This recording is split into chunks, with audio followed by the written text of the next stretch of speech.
Hey guys, it's Drew. Thank you for checking out the Sober Fix podcast, where we talk about addiction and living life sober, one day at a time. If you like what you hear, go ahead and follow us. And if you get some time, check out our Instagram page at the Sober Fix podcast, and also our YouTube and TikTok at the Sober Fix. Hope you enjoy the episode.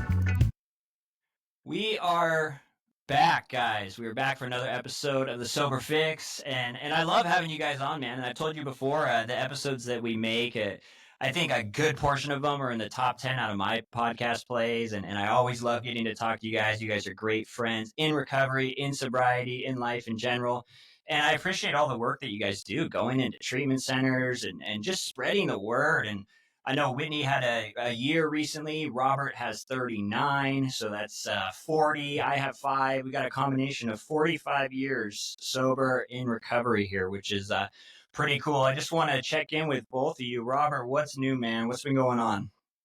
Just staying busy. As you know, I'm moving to Florida and excited about that. And I'm super excited about AA that's waiting there for me that hasn't met me yet. And looking forward to, August and September to find out where I can serve in a treatment center and how I can add to their recovery community. So, I was at a meeting the other night and I was taking a 39-year chip with a friend of mine. And I looked at all the people in the room and I thought, you know what, I can just move these people to Florida because no matter where you go in the 12-step programs that I'm involved with, family is family. And you get a chance to meet people like you, Drew, and people like Whitney that you would have never gotten to meet had you not been a person with the phenomenon of craving, because it's just people like us who frequent the rooms of AA and keep coming back. And so I'm excited, as sad as I am over leaving, I'm excited about what awaits for me, because it's going to be a different version of the same thing that the same road I've been traveling for 39 years. So I'm very excited. That is cool, and I can see why you'd be kind of sad you're leaving people, but that's what's so exciting about the AA community and just 12-step stuff in general is, and this is what I try and tell newer people that are kind of exploring the idea of trying a 12-step program is, look, you're not going to have to ever do stuff alone again. You could literally move anywhere. You're always going to have contacts. You're always, and the thing is that they're doing the same thing. So you get to, it's exciting. You got everyone in one room, and like you said, you replace them. Boom. Now all these people are in Florida, new people, new faces, new experiences to hear, new people to share in front of. That's awesome, man. That's cool, Robert. What about you, Whitney? What's been going on? How was getting your 1-year chip? Oh man, it was a glorious experience. Just like I said, I'm sitting in so much gratitude for that year. I didn't do any of it. It was all God and the surrounding influences in my life, Robert being one of them. So, I'm super grateful today to be waking up today sober and not having to chase my fix. I'm just super grateful to be down here in Orem working in recovery, trying to pass that message on to the next person. The blessings that I've gotten from this program, I would only want to help the next person with all the same. So pass that on as freely as it was given to me. So, thanks. I'm excited to be here, you guys. How's the working in recovery going? I had my, thoughts about it, right? But I have loved every bit of it. And I think a lot of it has to do with the treatment center I'm in. I don't think all treatment centers may have the same experience, but I believe strongly in this recovery center. I went through it myself, and the people going through it right now are they really want to be sober. They're really taking it seriously, and I love spending half of my week there. I really do. Yeah, that's cool. And I remember anytime I was in treatment, excuse me, if someone said, hey, look, I work here now and I went through this place, I just felt a desire to listen to them more. Like, hey, man, like these people were in my actual shoes. They were in the same treatment center. And now, look, now they're working and helping other people out, Yeah. I just want to remind anyone too listening that Robert and Whitney go into treatment centers. They do a lot of work in recovery, and they get questions from those that are new, people that are in treatment centers, people that are wondering, hey, what's the deal with the higher power? Can I do this? Can I do that? How do I start doing this? How do I start my spiritual journey? All types of different stuff. So I've got some different questions for this month. I'll start with you, Robert. The first one says, why do I have so many using dreams, and what do they mean? They that means to me only people who are newcomers, who are relatively new, a year, 2 years, 3 years. And Whitney and I discussed this the other day. It's a great question, by the way, and a lot of times it brings up an unnecessary concern. Things that I'm not separated from, I have a tendency to think about. I remember when I was relatively new, whether or not I was going to drink again was really consuming me. I hadn't considered myself recovered yet. I was recovering, and I'm still recovering. I just happen to have a status of a person who's recovered. And this is my own philosophy from the big book. So if you disagree, that's okay. But my thinking hadn't come full circle yet. I tell people, you know, who are waiting for the other shoe to drop. I said, what if there's not another shoe? What if, now it doesn't concern me if a newcomer, a person who's new, relatively new, is having dreams. But if a person's 5, 10, 15 years and you're still having dreams about drinking or using or going back out, something's wrong. Something is wrong, and you need therapy, which I'm really big on therapy, getting professional help. Or maybe you talk to your sponsor. Maybe you need to go out with newcomers and share your story and getting that fear behind. I don't dream about driving my car off a cliff. I don't dream about divorce. I don't dream about a lot of negative things that used to be a part of my life. The same with drinking. So the further I separate myself from that event, I don't dream about. I used to dream about losing a paycheck at a blackjack table, but it's been so long since I've gambled compulsively that I don't think about those things anymore because I become separated from them, which means they're not living in my subconscious, where when I'm asleep they can attack me. Yeah, I like that. I like that you talk about, you don't think about all these other negative things going on in your life, or certain things that could potentially be very harmful to you, like alcohol was. And I like that answer. That's cool. What about you, Whitney? How do you feel about the using dreams? Would you add anything to that?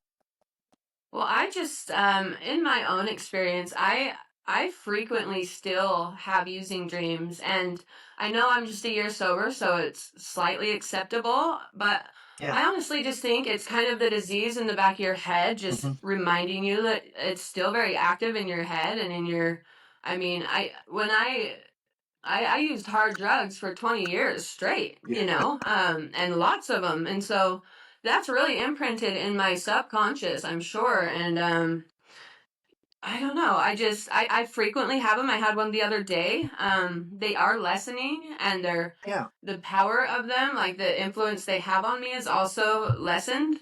Um, and it's funny that they're always the same. It's a repetitive dream, always chasing the drugs but never getting to use them. So I don't know where it ties into my subconscious to the conscious, but yeah, I frequently have them today, and I kind of laugh them off now, but they're definitely still prevalent in my life. So Let me just interject there because I really like what Whitney says. They become less in intensity and less frequent.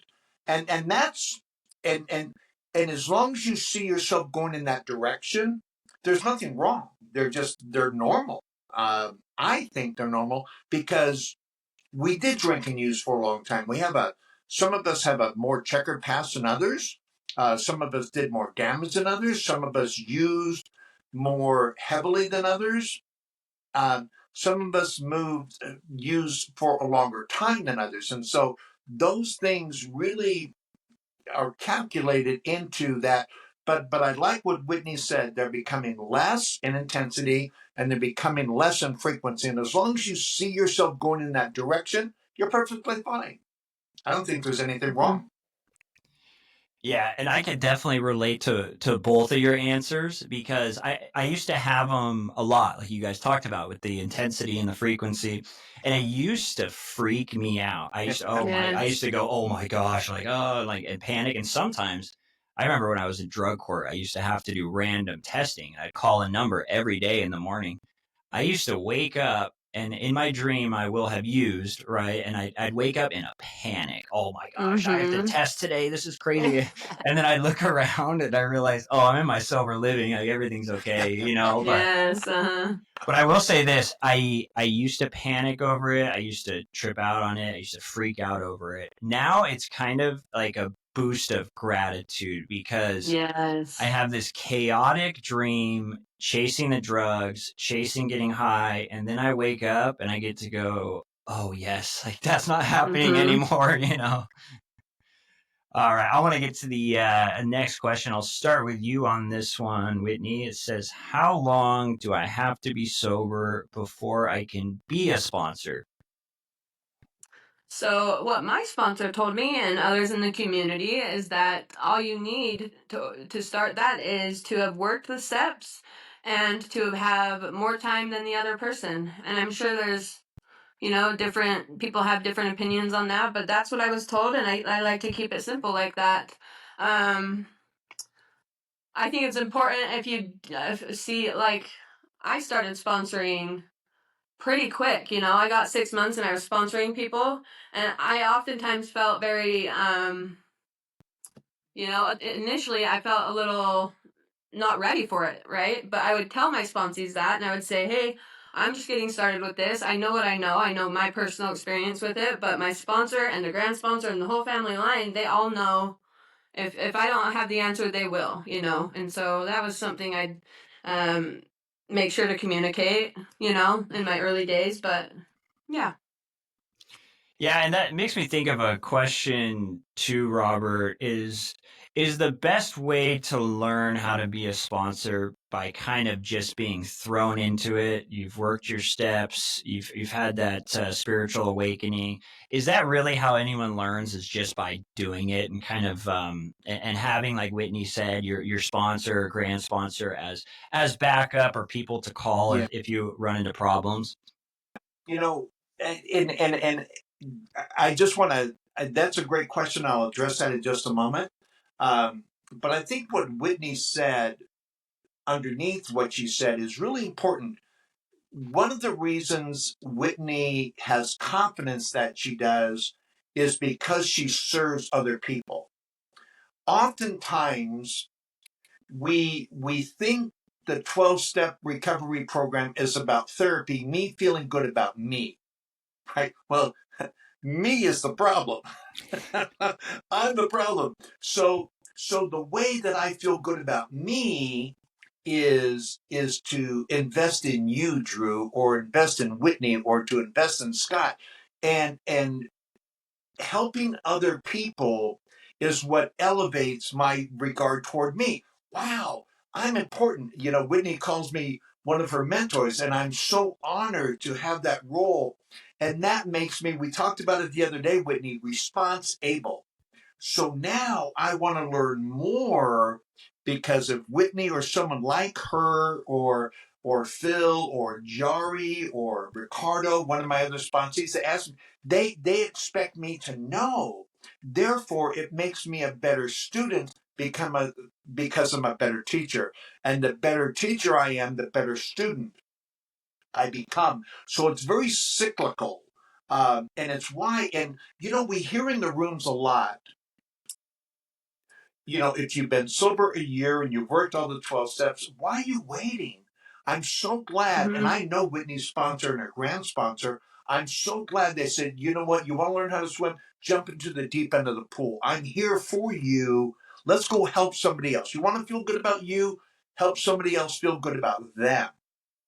And if you've done step 5 and the person's coming in struggling with step 1 and you've got 4 months and they've got 4 days, man, you're tangible. Man, how'd you get 4 months?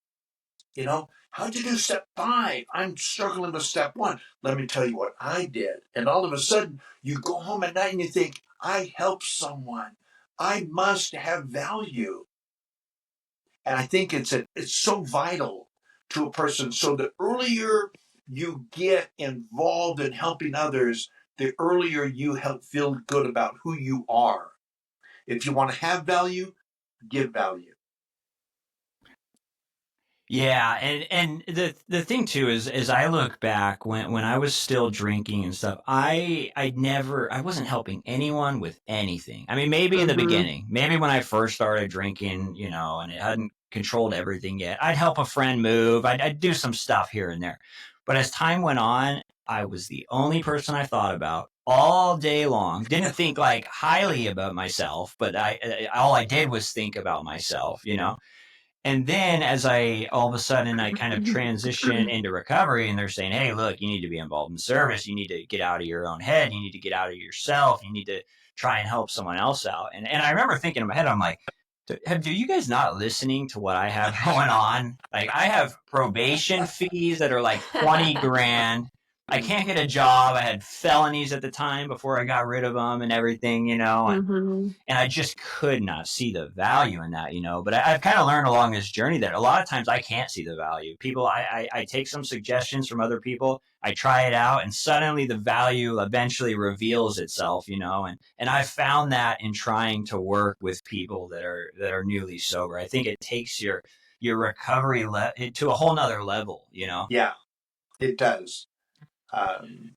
Yeah, it's a biblical principle that's woven into the 12 steps of recovery. Whether you believe in the Bible or not is not essential, but you look at any monotheistic religion of the world, they say if you want to be more, be less. Yeah, and you hear different, different recovery programs or different religions. I mean, basically all of them say something to do with service. Yeah. Mm-hmm. It's something that's across all of them, so it's got to be important. All right, let me see what we had next here. I'll go to you, Whitney. It says, if I am working the steps and I relapse, do I have to start my steps over?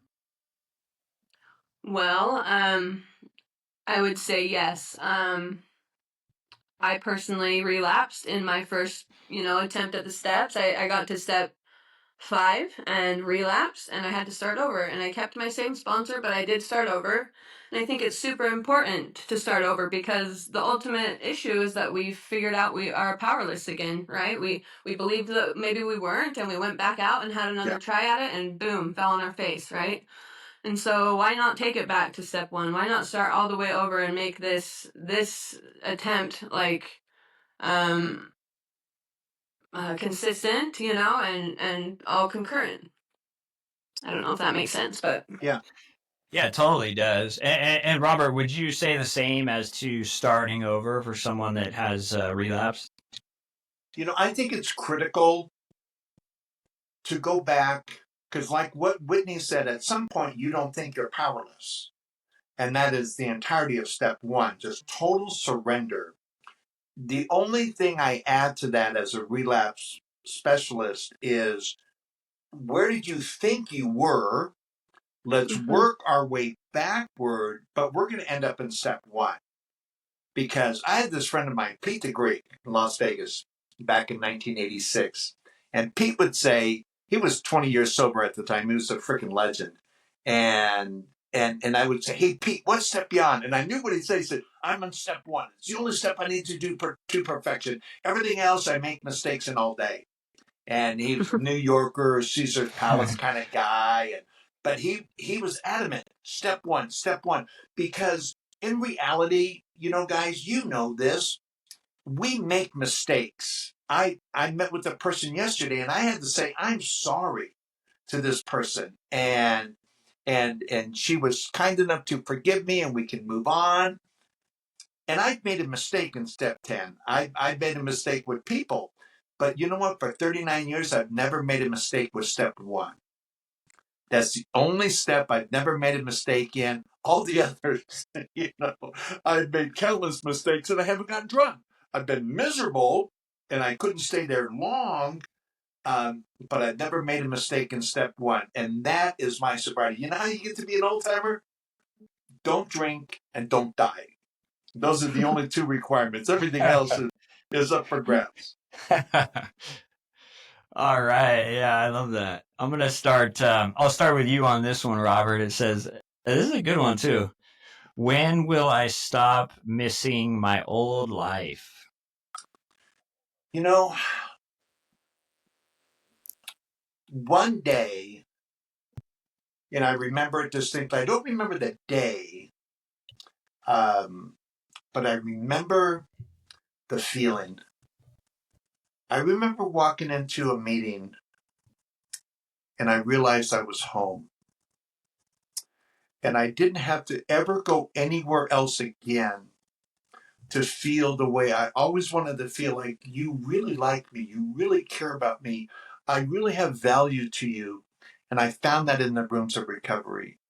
And on that day, I stopped missing the old because I was enjoying the new. I enjoyed so much feeling a part of, because that's all many of us ever want to feel. We just want to feel like we have value.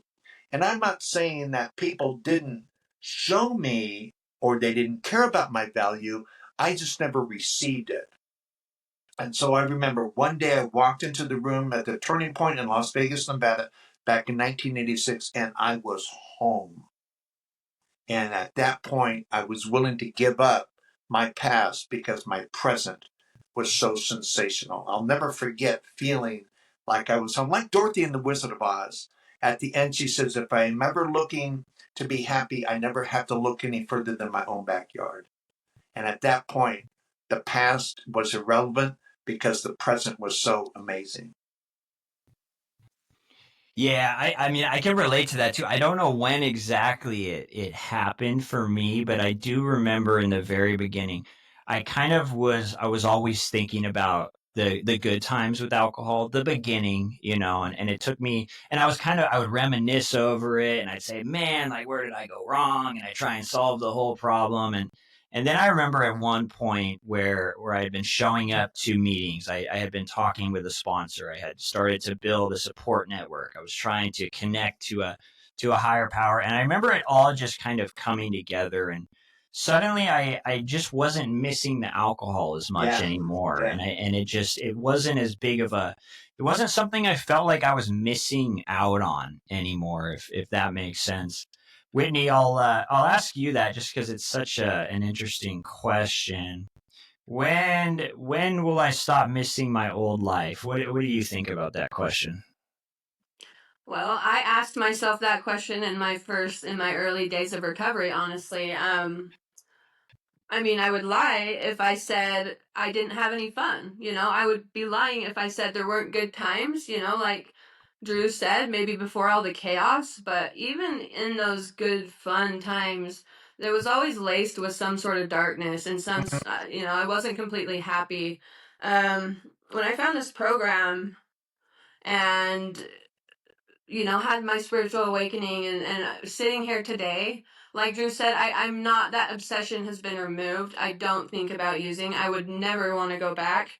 The things I have today don't compare. And it's like that darkness is gone, and I'm actually happy. And it's just a whole different, I just didn't know this could exist. I didn't know I personally could be this happy and like feel this okay with my life and feel like there just weren't any big deals.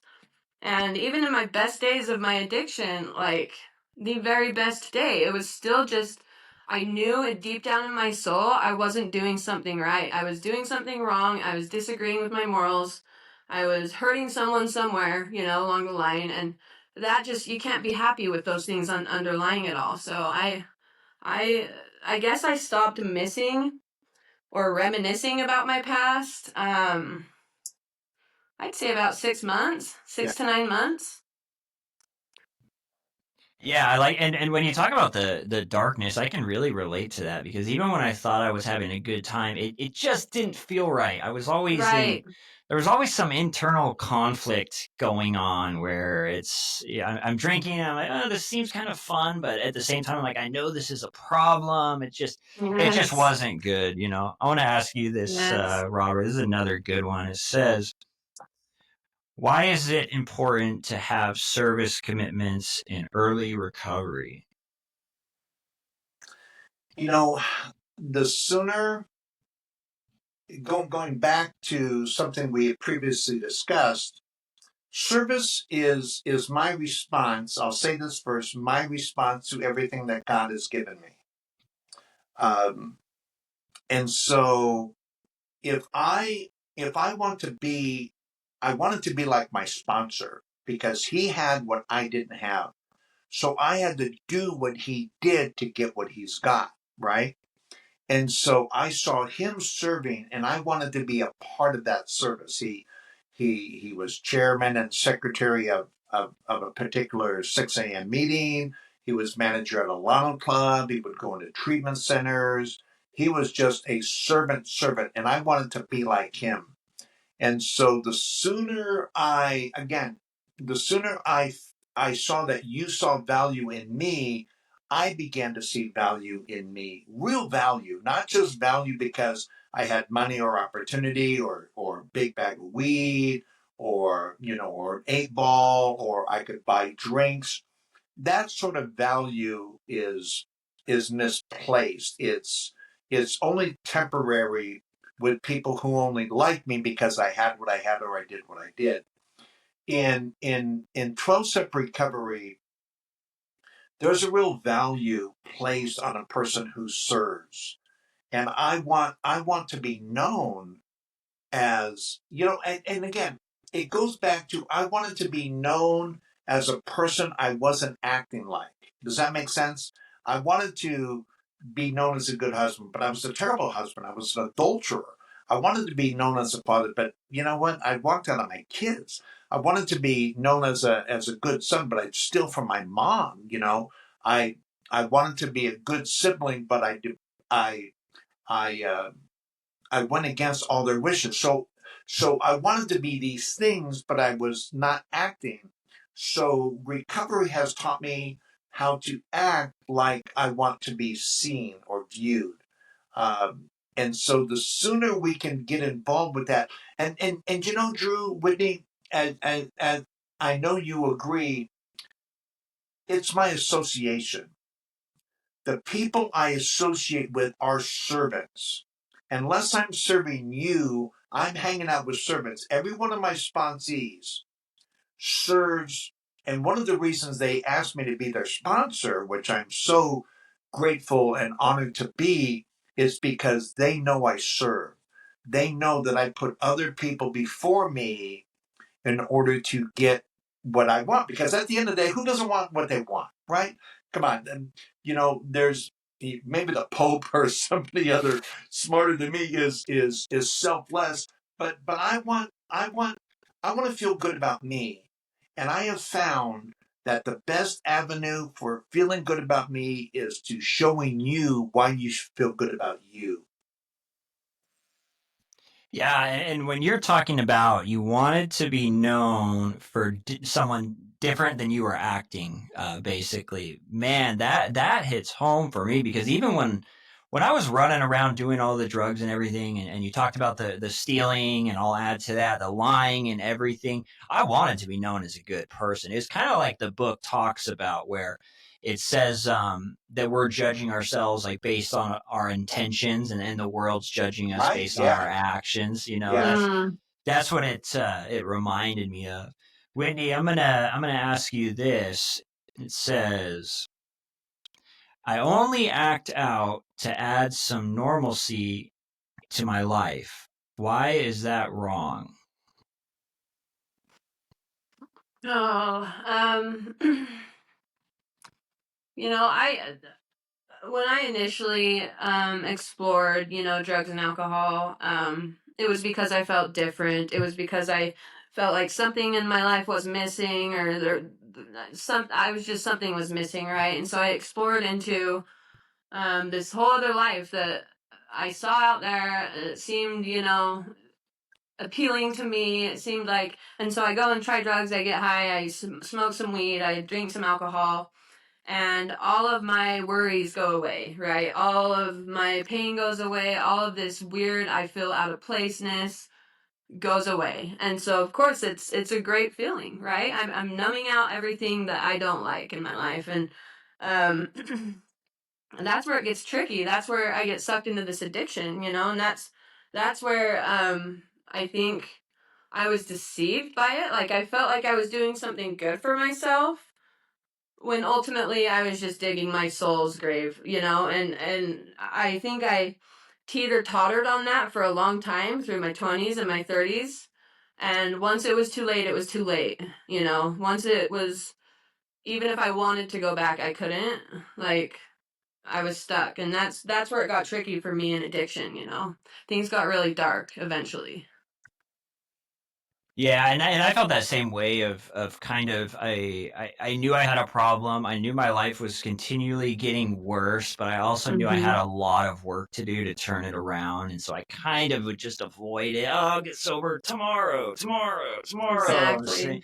The same thing just continued on. What about you, Robert? I'll ask you this just because it's kind of a unique question. What would you say to the same thing? I only act out to add some normalcy to my life. Why is that wrong? Well, adding normalcy to my life and acting out are opposed to one another because I wanted to be normal. I wanted to fit in. I wanted to be loved and be liked as I wanted to be, but once again, my actions were contrary. And I lived in pain. Now, it wasn't a true pain, and that's what I recovered from, a seemingly hopeless state of mind and body. I always wanted to be seen as a person I didn't think I was capable of being.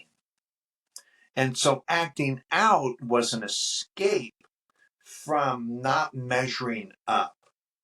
And that's why so many of us use. I tell people all the time, the first time I drank was to get away with something. The second time I drank was because I wanted to recapture that feeling of being what I call an almost.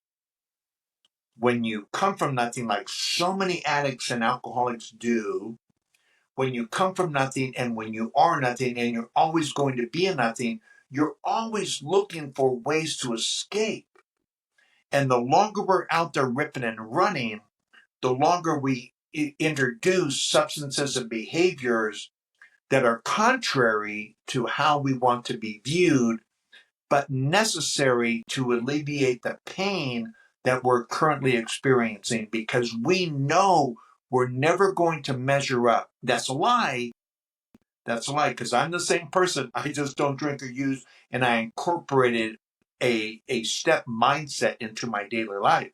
So I'm the same person, minus all the baggage, minus all the retreat to the pain medication, and I face life on life's terms one day at a time. So my retreat to alcohol and drugs and gambling and pornography and just terrible throwing up. I was bulimic. All these things that I stayed alive long enough to make a part of my life because I had to find a relief from the pain that I was experiencing. Um, in the big book, in the doctor's opinion, it says men and women drink.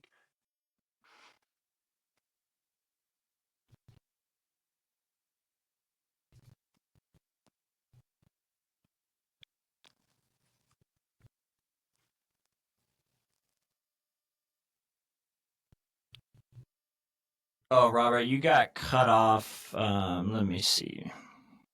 For that pain. Oh, now I can hear you. You actually, you got cut off, Robert, when you were talking about the big book. Do you remember what you said, starting with the big book? Yeah, in the doctor's opinion, it said men and women drink essentially because they like the effect produced by alcohol. Even though they find it to be so injurious they can no longer differentiate the true from the false. So I didn't know up from down. I didn't know light from dark. I didn't know anything other than what I was experiencing in that moment. And what I was experiencing in that moment was not measuring up. Never going to be the person that you expected me to be, because I didn't think I was capable. No matter how badly I wanted to be that person, I could never be that. And that is, once again, suffering from that seemingly hopeless state of mind and body. And to remind our listeners, that's what I recover from. I never recovered from the condition of alcoholism or drug addiction, because for me to drink or to use is to die. But I recover from the seemingly hopeless state of mind and body. My mind and body may not be perfect, but it's no longer hopeless. Yeah, and when you talk about that part in the big book, I was the same way.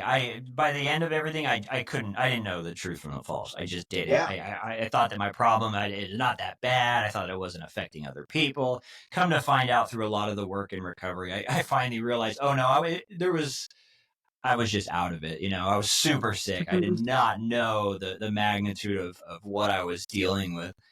Thank you for that answer, Robert. Let me just add this to it. Yeah. Later on the next page, it says, we see other people drinking with impunity. In other words, nothing else happens to them. And it says the very same person who seemed doomed, who had so many problems, he was resolved to never solve any of them, now finds himself easily able to control his desire for alcohol. The only requirement necessary is to follow a few simple rules. I wanted to know what those rules were, because I was coming to believe that me feeling bad was associated with my drinking. Yeah, interesting. Thank you for adding that. Let me see what we had next. I think this is a good one. I think this is a common, I think a lot of people wonder this as well. I'll go to you for this, Whitney. Why is it wrong for me to use a substance or a behavior that is not my main problem?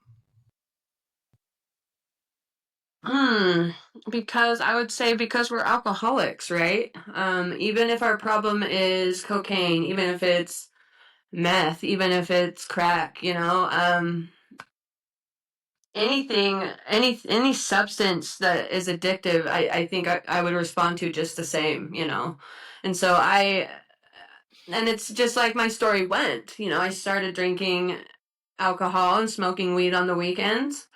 And then it turned into coke, and then it turned into crack, and then it just explored into the hard drugs like heroin and meth and fentanyl, and there I was, and it happened really fast, and it lasted really long, 20 years of that, and it all probably happened within the first year. And so I just think, I mean, to each their own, but why take the risk? If you have a problem with something else, why take the risk and ruin your life and explore something else just as seemingly as harmful, Yeah, for me, it took me a long time to realize this. I always thought different. That's kind of where I couldn't see the truth. But no matter what I use, even stuff that I don't even really like, eventually, if it's the only thing I'm doing, I'll ruin that. I'll abuse it. I thought weed wasn't a big deal. Next thing you know, I was smoking all day long. And I go to the store and I'm spending a bunch of money on the edibles, and I'm eating them at work, and I'm smoking on my breaks. And next thing you know, I'm like, man, my life is unmanageable with this, Yeah. Let me see here, Robert. I'm going to ask you this one. It says, it's kind of just a statement. It says, I am only using to be sociable, not because I have a problem. What do you think about that? I think we're lying to ourselves, because I know I was involved in room service waiter. I managed restaurants for years. I ran bars. I know the difference between a social drinker and a person with a problem. The social drinker, everyone says they're social, but only certain, 90% of the population, 10% of us are you and me and Whitney. The social drinker actually goes home.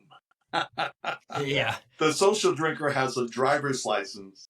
The social drinker doesn't get multiple DUIs. The social drinker doesn't lose his or her home, or loved one. That's the social drinker. Sometimes my wife drinks, Laura drinks, and I find it funny. She'll say, "Ooh, that second martini, that's making me tipsy." It's like I'm just getting rolling on the second martini. It's just, I'm just getting a good start, and That's and warm we'll up. let she'll say, "Do you think I have a drinking problem?" No, I don't think you have a drinking problem. I think I have a drinking problem, but I don't think you do because you stop after a second glass of wine. And I'm sucking down the bottle. Why there's not more? So everyone, and that was, when I lived in California, Drew, part of my counseling career, Whitney, I don't know if you knew this or not, but I was a certified DUI counselor in the state of California. And the hardest thing for me was helping DUI recipients, second, third, and fourth offenders, make the connection between their drinking and their DUI.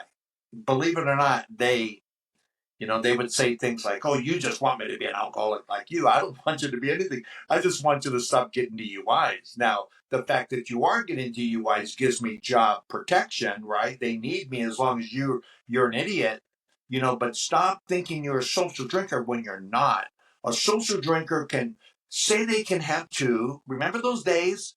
I'm just going to do a line. I'm just going to do one hit. I'm just going to have two drinks. And 2 days later, we wonder why we're ending up at Pittsburgh, or waking up to someone we don't even know their name, and or remember the days we'd wake up and we wonder where our car was, how we got to where we were.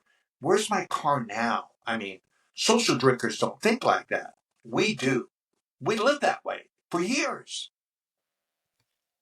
Yeah, and the social drinking too. It's funny because it never occurred to me that normal drinkers don't just end up in AA. They don't have everyone in their life telling them to get sober. It's like they don't end up in all these DUI programs. Like they don't have to lie to people about their drinking. They don't have to justify it. They don't have to rationalize it, minimize it. Like they're fine. It's not an issue. I'll just comment on this real quick. We're almost done here. We're almost on the last question. But I remember being in DUI school, and I had 2 DUIs before I was 21. Wow. And the majority of the class was about how they shouldn't have taken that one street. That cop was out to get them. It was so just unjustified how the cop was sitting around the corner as they were leaving the bar. Like nothing was about, oh, maybe I need to turn something around, maybe I need to change. Every share was about how they got screwed over somehow by law enforcement, So as you're talking about that, Robert, I'm thinking, man, yeah, that was my experience as well. Hearing people just not connecting the drinking to the DUIs. Let's see here. I'll go to you for this, Whitney. It says, another statement here. Doing things to a minimum is not out of control. What do you think about that? Doing things to a minimum is not out of control? Yeah.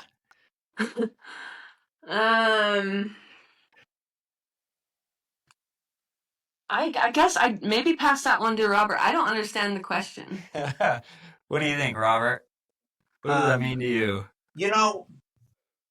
Not everyone who smokes dope is an addict. I know people who smoke chronic, marijuana on a regular, and they're fine. They can show up tomorrow or the next day. To them, that's the minimum. I think the minimum is a relative term. Father Martin in Chalk Talk says something very interesting. It's when something causes you a problem that you have a problem with that something. And so if you can have a cocktail and show up where you're supposed to and keep your job and function, hey, have the cocktail. I mean, because drugs or alcohol is not the problem. I'm the problem. I think I can drink excessively based on my phenomenon of craving that occurs in my DNA and be okay. The minimum for me is nothing, right? So the minimum for everyone is a little different. Zero tolerance is the only way I'm able to live. And I haven't had a drink or a mind-altering chemical or a hit or a line in 39 years. You know why? My minimum is nothing. So someone else's minimum, they can have a wine, they can have, it is, because we're not here preaching that everyone needs to stop drinking or having a hit, having a line. I'm not a cocaine advocate, but if you can have a line and show up tomorrow and do your job and have a great marriage, hey, do a line. I'm not a purist. I just know for me, the minimum is zero tolerance. Anything Right. beyond that, I lose all control over something that I thought I could control because my minimum was 1, it was 2. I had a friend of mine, Russian Ted, Las Vegas as well. Everybody had a nickname, right? And Ted would say, if a 134 car train hits you and kills you, how much do you think the caboose had to do with it? And the reality is, not a thing. It was that first engine that killed me. So my minimum is nothing. My minimum used to be 2, and it ended up 12. And Friday turned into Saturday, and Saturday turned into Sunday. And my wife was wondering where I am because my minimum was 1, my minimum was 2. That was a myth. So minimum is a relative term, but for me, as a recovered alcoholic, I can't do anything anymore, and I'm perfectly fine with that. I love being a treated alcoholic. Yeah, and that's interesting. I hadn't heard that before. I like how you're talking about the minimum being 0, and because before you always had a minimum of 1 or 2, and that was enough to get everything Just started. open that door to destruction. Yeah. All right, let me see, Whitney. I'm going to ask you this as the last question here. When did you realize that you had to have a minimum of 0, Whitney? Or when did you realize, hey, look, I'm not going to be able to have another substance on the side. I just can't really do anything. I run into problems with whatever substance I touch. When did you realize that? I mean, quite recently, if I'm being honest, within the last couple years, because I was always that person that needed weed, or I could drink a little, but I always, for whatever reason, justified smoking marijuana. And I thought it helped me, and I thought it helped my little different personality thing. I thought it just was like perfect for my lifestyle, and I thought it helped me mentally, physically, everything. And so I thought that up until a few years. I was growing weed a few years ago. And so when I realized, I couldn't, because every time I smoked weed, I would end up relapsing, even if it was just, I'm going to solely smoke weed, sure enough, like drinking, snorting lines, like down the road. And so that was a big fat learning lesson for me when I finally realized that I couldn't even smoke weed. I'm just that zero on everything. I can't do anything, or I go back to all of it. That's a great point, Whitney. You can't do anything because you'll go back to doing everything. Yeah. That's really important to remember, because I think a lot of times when you're working in treatment, and I've been involved in treatment, Drew, you're a man of service as well. That is the great, and it talks about that on page 31 and more about alcoholism. We switch from scotch to brandy. We switch from beer to wine. We switch. And I tell people all the time, if I drank again, I would eventually do drugs, because at some point alcohol wouldn't be enough. So if I drink 1, I'll drink 2. If I drink 2, I'll drink 4. If I drink 4, I'll drink 8.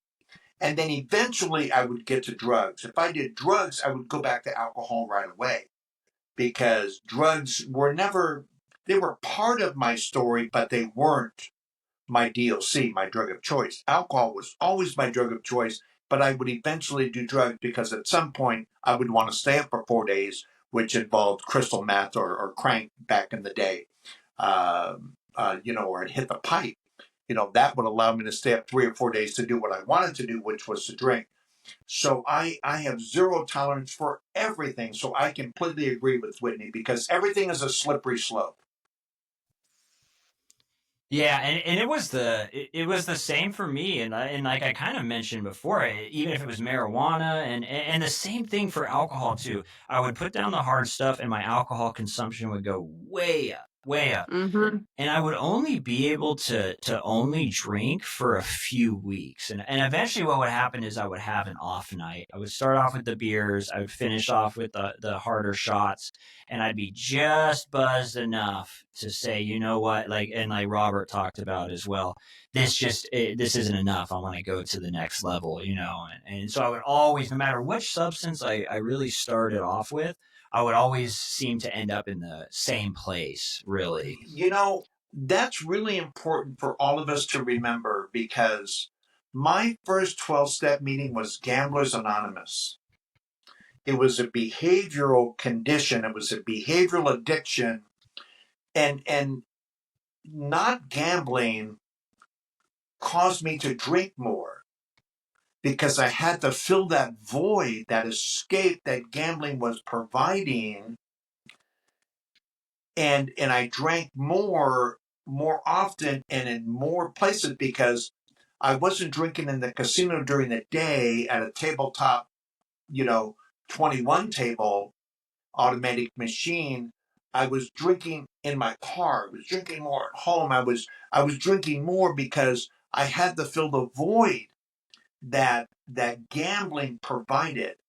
And the same thing with pornography, the same thing that was throwing up. When I stopped going to strip clubs, I started drinking more. Or that's why it took me 3 years, almost 3 years to stop throwing up because I was afraid that if I stopped, this was a real fear of mine. I was afraid if I stopped throwing up, it would create a void like gambling and I would want to drink again. Does that make sense? So I think, and this is where the 12 steps really comes into play. I was talking to my nephew earlier today. He's from Florida, Fort Lauderdale. He's got 5.5 years sober. And he said, I think I'm ready to quit smoking because it's no longer consistent with the lifestyle that I've chosen to live in sobriety. And I think that's how we have to address it, because not everything falls off overnight, sexual addiction especially, because there's secrets we can hide where we can't hide our drug addiction. We can't hide our alcoholism as much or as well. It costs a lot of money. But there's other things that we can hide that we need to make sure we clean up. So, and we know what those are. We know where we're not living consistently with how we want to live and how we want to be seen and how we want to view ourselves. And so, but we have to attack. This is very important to the newcomer. We have to attack what's killing us the fastest and the most. So if you're a meth addict, stop smoking, stop hitting that pipe, stop doing those lines, and eventually your desire to be clean will maybe help you not drink anymore, may help you not smoke cigarettes anymore, may help you in other areas of your life that need to be cleaned up as well. So attack what's killing you the fastest, attack that first, and little by little whittle the things down that are causing you to be inconsistent with how you want to be seen. Yeah, that makes a lot of sense to me. It's kind of the prioritize, like what's Yeah, going to save your life first, and then yeah, continue. yeah. Yeah, That's a great way to put it, Drew. yeah, that's a I like that concept. That's pretty cool. I've had you guys for a while here. I'll finish off with this, Whitney. What's going on? What's next in your life? What is your next sobriety goal? You've hit that year sober. What is the next year sober? What do you want that to look like? Oh, I always say this, but I always want it to continue in service. I want to continue sponsoring women. I want to continue making time for things like this. I want to continue working. I love my job so much. I get so much out of it. So much out of watching that light go on in the newcomer, and it just brings me so much joy. So I'm sure most of my next year will have a lot to do with service. Other than that, just living this new life that I totally enjoy, happy, joyous, and free. It's nice, right? It really is. Yes. Thank you, Whitney. What about you, Robert? What is you're at 39 years now. I know you touched on the moving and stuff. What's a goal for you, sobriety wise, or just spiritually over the next year? I want to wake up tomorrow wondering what God is going to do for me. Because just like Drew, just like you, bro, and just like Whitney and Heather and Jason, and we're so excited about tomorrow.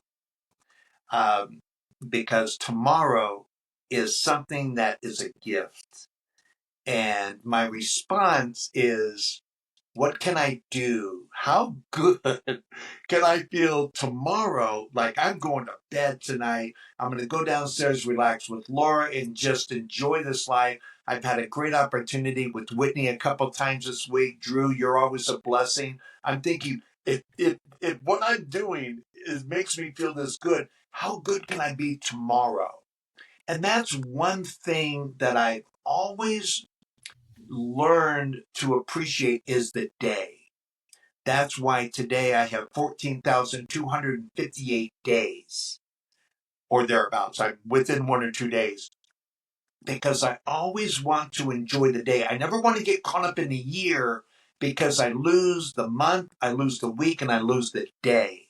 And the value is in the day. It's not in the 39 years. It's all the days accumulated that have added up to 39 years. So I'm excited about tomorrow, what God has in store. I have some things on calendar that I'm going to do, but those are just things on calendar. God can change that calendar anytime.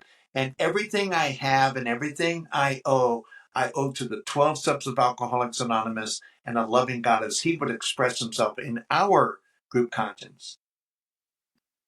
Yeah, and as you're talking about the being excited to wake up, I think that's for me that's one of the greatest things about being sober, being in recovery, is actually being excited for the day, because I lived all those years in active addiction, dreading what was going to happen that day, and just knowing, Mm-hmm. I have to serve alcohol again today. I have to go try and get money. I have to try and hide it. I have to try and isolate from people. I got to do all this stuff, So, Mm-hmm. hey guys, thank you so much for coming on. I always appreciate it. It's a lot of fun. It's one of my favorite times of the month. So I appreciate you guys. I will talk to you soon. Thanks, Drew. Thank you, Drew. God bless. All right, you made it through another episode. Thanks again, and if you'd like to collaborate or come on the show, please email me at thesoberfixpodcast@gmail.com. Have a great day.